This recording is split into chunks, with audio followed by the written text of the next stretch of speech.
Hey guys, what's up? Welcome back to r/live stories, where we read a mix of legal advice, revenge stories and neighbors from hell stories all in one video. If you are new to my channel, please don't forget to subscribe to join our awesome community, and without any further ado, let's dive right into the stories. And the first one is titled, "My service dog was attacked at a store, manager was awesome." I just need to vent this incident to folks who understand. Precursor: as a rule of thumb, I do not gatekeep. It is frustrating when I see folks with unruly animals claiming them to be service dogs or service animals, but it is not my place to say anything. It is up to a business to ask a handler to remove their unruly animal. Tonight my service dog and I went to Target, that I shop at fairly regularly and have never had an issue, to do some shopping for necessities like paper towels, detergent, etc. My service dog is a large mixed breed and is always clearly marked when he is working. He stays in the heel position on lead at all times in a store or at an event. I keep a head halter on him, not because he pulls, but it deters people from petting him when he is working.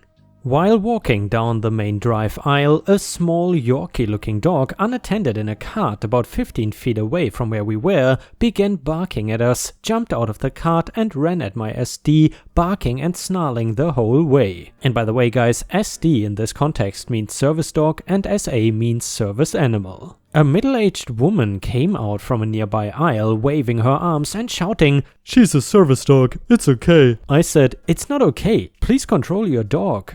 Once she got closer and saw the head halter, she started screaming for my dog not to harm her dog. Meanwhile, her dog is biting at my SD's legs and actually broke skin near his front pastern, just a minor scrape, while my dog stood calmly. She snatched her dog up and berated me for bringing a vicious animal into public and masquerading a fake service dog. Her dog, by the way, is scrambling in her arms, still barking and snarling at my SD. She got super nasty and told me that her dog is a certified ESA, and if my dog injured hers, it would be assault. I said, "An ESA? I thought you said service dog before." And by the way guys, I think, and please correct me if I'm wrong, ESA means emotional support animal. Looky loose, we're now watching this interaction all around. I just walked away at this point and checked my service dog over. Once we got a safe distance away, beside a small scrape he was fine, so we went about our shopping. I got my paper towels and was headed for the detergent when I heard her dog barking again. I turned around and there she was, dog in arms, this time with the manager pointing at my service dog and I ensuing, "There she is, that animal of hers attacked my service dog. That dog is clearly vicious, look at that muzzle."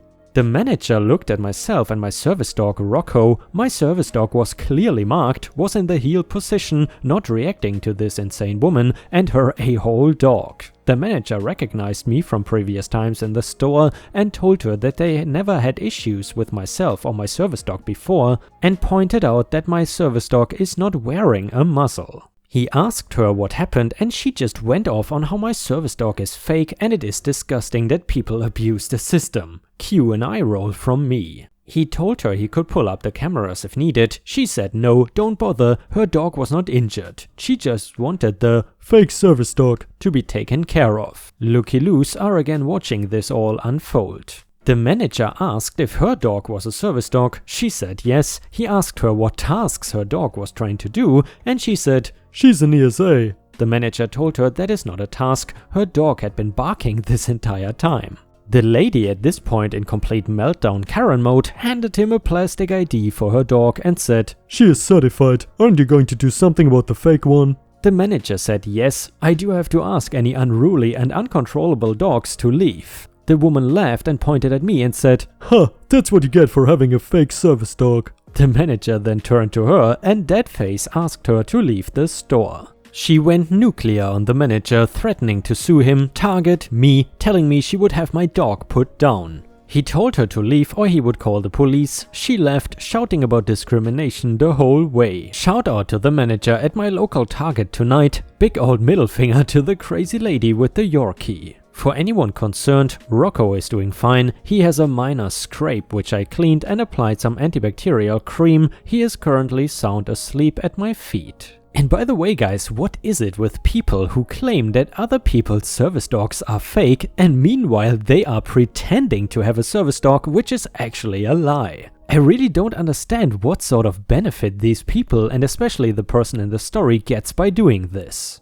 I have 2 revenge stories with the previous landlord and property management company involved. I signed a lease on a townhouse while in college that included high-speed internet. The setup was basically one crappy router for 14 townhouses, so like 28 people. Needless to say, it was really bad and the location of our unit versus the router made it even worse. We made some calls to try and get them to add a router or hardwire us in so we could add our own, but no dice. Eventually I paid to get my own service and added 2 routers in our unit. I changed the SSID to match what the free router was and kept the passwords the same, so to the residents it looked like there was better coverage. After about 2 weeks I changed one router's password and just disconnected the other.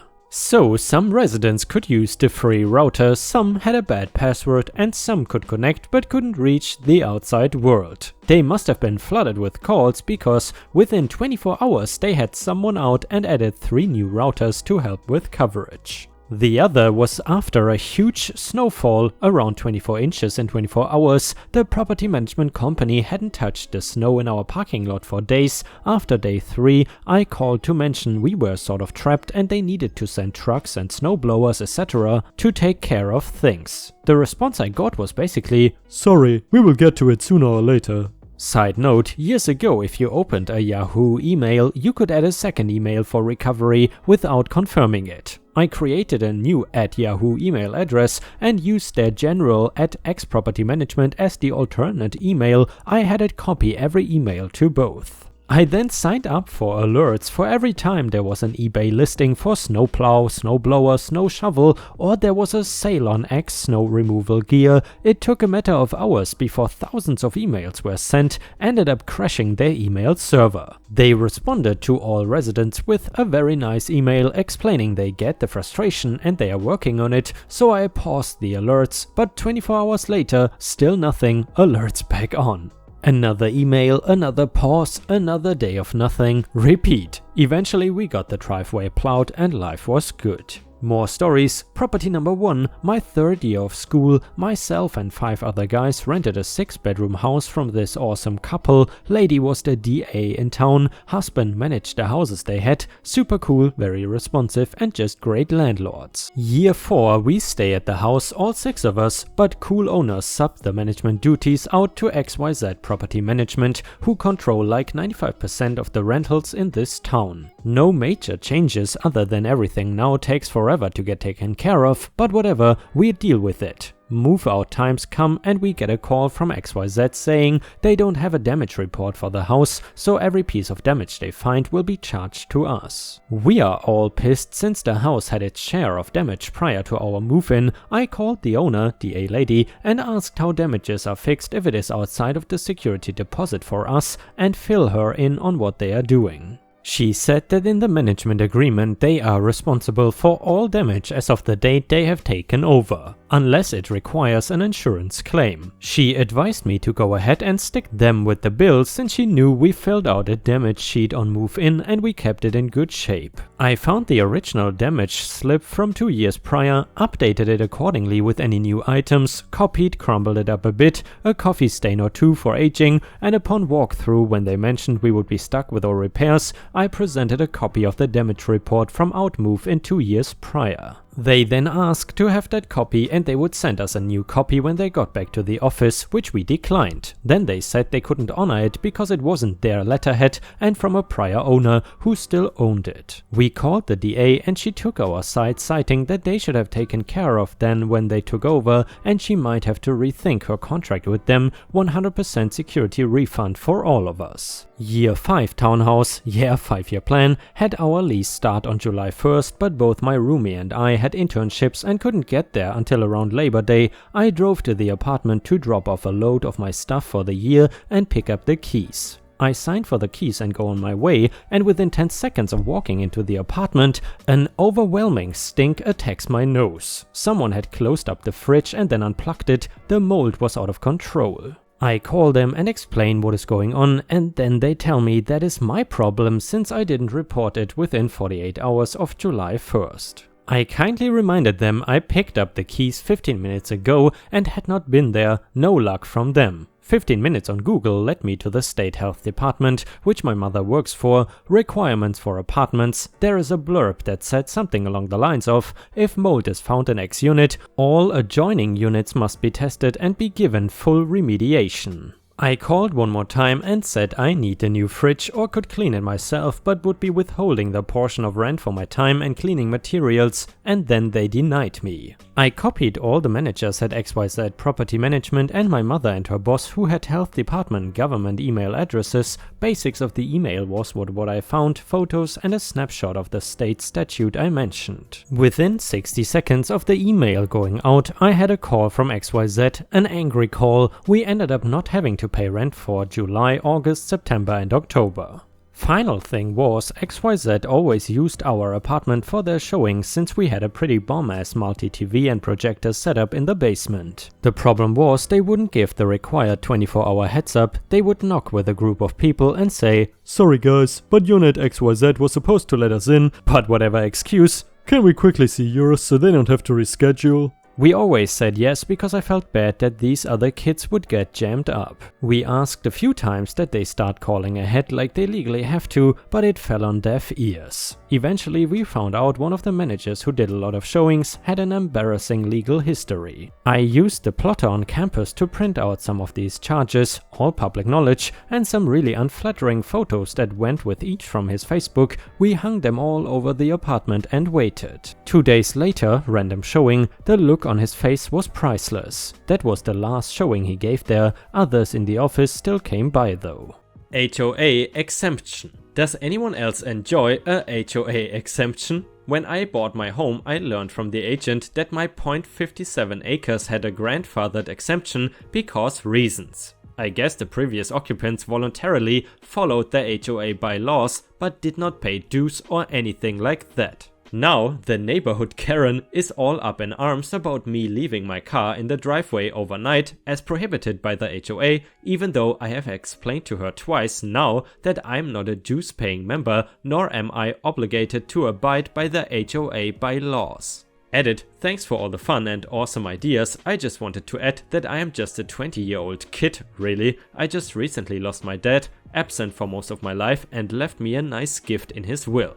I bought this house because I always wanted to live in a safe neighborhood and have some non-violent, drug-free neighbors. I did not think about the possibility that some of my neighbors would be like the kids that used to bully me growing up. I'm trying to not feel the rush of power that comes with not having the same set of rules that they do. That would make me like them. I do intend to buck their system a little, but I don't want to ostracize myself from the people around me. I will still do my own thing on my own property within local ordinances while keeping it tasteful and subtle. I will pursue nuanced resistance. I have answered with a cannon shot. Tuesday, I was issued my first citation for violating the HOA bylaws regarding my vehicle being parked in the driveway. Brittany Karen delivered it and left it taped to my front door. Of course, I got her on my security cameras, so I sent the footage to my lawyer. She, lawyer, notified the local PD to have her trespassed and drew up a cease and desist letter to the HOA board. She had her process server deliver the letter to Brittany Karen immediately after the cops paid her a visit at home, kids and hubby present. This is my El Guapo. So it is to be war then. So my lawyer called me. The HOA has responded to my cease and desist letter. She emailed a scanned copy to me just before the HOA lawyer knocked on my door with the paper version. In summary, they said that the HOA exists to preserve the aesthetic integrity and real value of the property within the community, as well as ensure utility of the infrastructure and basic maintenance to enable all the residents within the neighborhood to enjoy a peaceful life free from significant inconvenience. They also state that it is their sincere hope that you will consider the needs of your neighbors and act in everyone's best interest when considering the management of your property, and that the HOA values its relationship with the City of North Canton Office of Code Enforcement. The code inspector just showed up asking how high my aerial HD TV antenna was.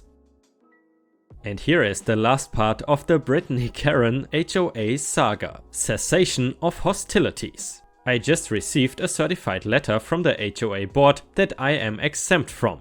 Their recording secretary, Brittany Karen, has been asked to step down from her position and relinquish her responsibilities. They have apologized for any inconvenience that her actions may have caused me, and the HOA board and all of the remaining officers congratulate me on the purchase of my first home and wish me all the best as a first-time home owner. And the guns fell silent. Added once more onto the breach, dear friends. Oh, for Pete effing's sake. I just stepped out for a few minutes to run to the store for AAA batteries. All of my remotes for some reason tear through AAA batteries, so I cleared the shelf of the Energizer rechargeables and got 4 chargers for that size. Coming back home, on approach to my house, I see Brittany Karen pulling her white Land Rover out of her garage. Thinking I can take this opportunity to make a mini statement, I pull into my driveway, into the garage, and leave via the garage door to enter my house through the front door. I take my time, making sure that I hit my stoop about the same time as Brittany Karen is passing, so I can turn, smile, and wave in a neighborly fashion, of course. She swerves off the road into my lawn and levels my mailbox, tearing up the turf and scraping her 22-inch rims all the way down my front curb. I stand there on my front porch, hands still in the air, politely waving. Jaw dropped to my chest. I am effing flabbergasted. I immediately call the cops. When they get there, I already have the video queued up for them. They watch, ask me a few questions. Yes, I know who it was. Yes, I know where she lives. Yes, I have a good idea why she would want to run down my mailbox. As they leave, Brittany Karen comes rolling back down the street with her 2 kids in the backseat, tires squealing as she whips into her driveway. Not her garage, ironically enough. I identify the vehicle and the cops decide to walk the 2 doors down to her driveway. I ask about following and they say yes, as long as I stay back and away from her and her vehicle so that I can confirm that it is her. When we all get there, she just closes the tailgate and getting ready to get her kids out of the car, and the cops approach her. One officer circling the car looking for damage, the other going straight for her. No shit, the third question out of the cop's mouth is, "How much have you had to drink this afternoon, ma'am?" Pandemonium. She goes from visibly flustered to verbally abusive to me and the cops to sobbing all in front of the kids. He asks me again if this was the vehicle and if she was driving. Yep. They thank me for my time and ask me to leave my mailbox where it is, and I go back to my house. My upstairs bedroom window has a perfect view to Brittany Karen's. I saw everything. They breathalyzed her. I'm guessing she was all crappy on Arbor Mist Blackberry Merlot, cuffed her, put her in the back of the patrol car. Last thing I saw was her husband coming home, nice Mercedes by the way, and taking the kids into the house just as the tow truck showed up to lock onto the Land Rover. Now watching Star Trek and playing Civ 6 in the man cave, waiting for them to tell me I can put my mailbox back up. HOA Short Story. I was asked to post this here. I'm not sure it is a very interesting story, but here it goes. About 10 years ago, I moved into a basic middle-class neighborhood. It has an HOA, not really sure why, because it is not that kinda ritzy neighborhood. The dues were minimal, as were the regulations. The dues went to pay for the gas lamps and mowing outside the entrance. I had gotten a great deal on the house. It was a starter house for the bachelor that I was. After only 2 days, I realized I lived next to the HOA president. He was a real slimy chicken. He was always seeing me outside as I came and went trying to tell me how others were trashing his hood. I found out some years later he was the brother of the original developer. When the subdivision was built, he had just come off of a coke habit and his brother built him a house and given him the title of King of the HOA. This guy was always manicuring his spread, but not really making any progress. He was tall and skinny, and he always had a pressed polo shirt and dress shoes he mowed the yard in. He would correct people's grammar and was a general OCD HITLER that most people hated/ignored. One summer I broke my foot at work and was laid up for nearly 8 weeks. I hired the cheapest guy possible to cut my grass. I was young and semi-poor, doing the best I could. This asshat next door would berate the guy while he was mowing. The next summer, to get him back and generally piss him off, I would wait till the day after he would mow, and then I would mow just a notch or two lower, so it looked like he needed to mow. He mowed really high, so I could mow multiple times a week without over-mowing my yard. I grew up and got a family and moved away, but last I heard, the week after I left, he died of a heart attack from him returning to coke. I live in a better place now with sweet little old people who are very nice and helpful.